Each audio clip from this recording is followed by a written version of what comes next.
free speech is meaningless unless you allow people you don't like to say things you don't like. Otherwise, it's irrelevant. And if at the point at which you lose free speech, it doesn't come back.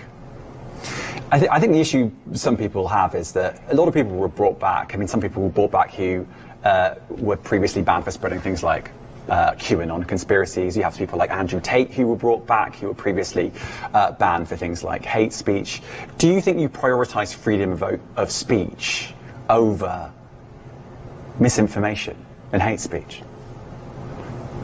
Well, you know, who's to say that something is misinformation? Who's the arbiter of that? Is it the BBC? You're literally asking me? Yes. Well, no, you are the arbiter on Twitter, because you own Twitter. Yes, I'm saying who is to say that one person's misinformation is another person's information?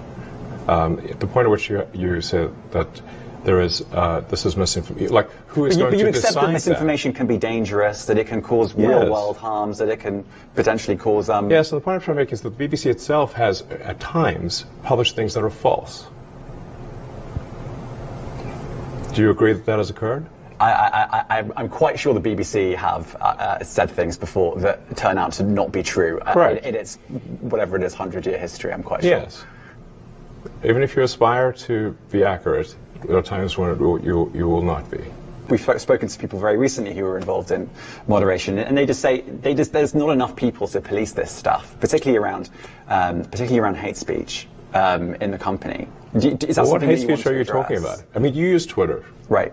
Do you see? Hi guys, welcome back to my YouTube channel. So if you are new here, please subscribe to my YouTube channel. So today I'm reacting to "You Just Lied." Elon Musk laughed BBC reporter in live interview. So guys, please stay tuned and let's enjoy a wonderful video together. Poof! Rise in hate speech? I mean, but just a personal anecdote, like what do you? I don't.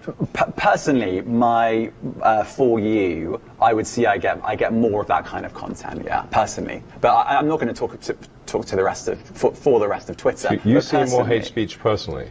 I would say I would see more hateful content in that. Content you don't like or hateful? What do you mean to describe a hateful thing? Yeah, I mean, you know, just content that will solicit a reaction, something that may include something that is slightly racist or slightly sexist, those kinds of things. So you think if something is slightly sexist, it should be banned? No, is that what you're saying? I'm not saying anything. I'm just curious. I'm trying to understand what you mean by hateful content, and I'm asking for specific examples. And you just said that if something is slightly sexist, that's hateful content. Does that mean that it should be banned? Well, you've asked me whether my feed, whether it's got less or more. I'd say it's got slightly more. That's why I'm asking for examples. Can you name one example? I honestly don't use. Honestly, I don't. You can't name a single example. I'll tell you why. Because I don't actually use that for you feed anymore. Because I just don't particularly like it. But you said a lot of people are quite similar. I only look at hang on a second. You said you've seen more hateful content, but you can't name a single example, not even one. I'm not sure I've used that feed for the last 3 or 4 weeks, and well, then how did you see the hateful content? Wow! Because I've been using Twitter since you've taken it over for the last 6 months. Okay, so then you must have at some point seen for you hateful content. I'm asking for one example. Right. And you can't give a single one. And I'm saying then I say, sir, that you don't know what you're talking about. Really? Yes, because you can't give me a single example of hateful content, not even one tweet, and yet you claimed that the hateful content was high.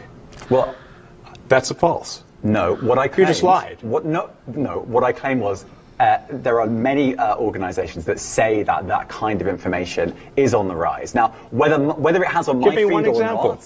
I mean, right, and literally you can look at something like the Strategic Dialogue Institute in the UK. They will say that. So look, people will say all sorts of nonsense. I'm literally asking for a single example, and you can't name one. Right, and as I've already said, I don't use that feed. But then how would you know that? I don't think this is getting anywhere. You literally said you experienced more hateful content, and then couldn't name a single example. Right, and as I said, that's absurd. I haven't actually looked at that feed. Then how would you know there's hateful content? Because I'm saying that's what I saw a few weeks ago. I can't give you an exact example. Let's move on. We only have a certain amount of time. Wow. COVID misinformation. You changed the COVID misinformation. Has BBC changed its COVID misinformation? The BBC does not set the rules on Twitter, so I'm asking you. No, I'm talking about the BBC's misinformation about COVID. I'm literally asking you about, you changed the labels, the COVID misinformation labels. There used to be a policy, it then disappeared. Why do that? Well, COVID is no longer an issue. Does the BBC hold itself at all responsible for misinformation regarding masking and side effects of vaccinations, and not reporting on that at all? And what about the fact that the BBC was put under pressure by the British government to change its editorial policy? Are you aware of that? This is not an interview about the BBC. Oh, you thought it wasn't? I see now why you've done Twitter Spaces. I am not a representative of the BBC's editorial policy. I want to make that clear. Let's talk about something else. You want to talk about the BBC? You too. All right, let's talk about something else. You weren't expecting that. Elon Musk, you think you're not expecting that? Oh, I love the way he talks. This wonderful video is amazing, and I really enjoyed myself. Just looking at the whole thing, watching the video, like, it's incredible. It's nice, and I love the way Elon Musk also talk with so much confidence, and he's brave, and that is good. You don't just want someone to just spoil your business just because he just hears some bad news. No. And I'm happy the way he gave it to the BBC reporter that, give me one example of a hate comment. He can't even say just one. He was just speechless. That is what he was saying. So funny.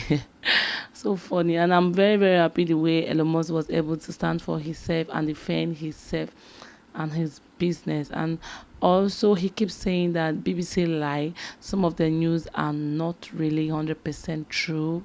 So they just bring us stories and just assume that it's real and post it because so the whole world will believe, because BBC is one of the biggest newscasting TV station that we have. So that is how it is. And I'm happy the way Elon Musk was able to stand for himself. So guys, please comment below on how you feel about this video. Comment below, like this video, subscribe to our YouTube channel, Ngal Fashion Store. Fashion make sense.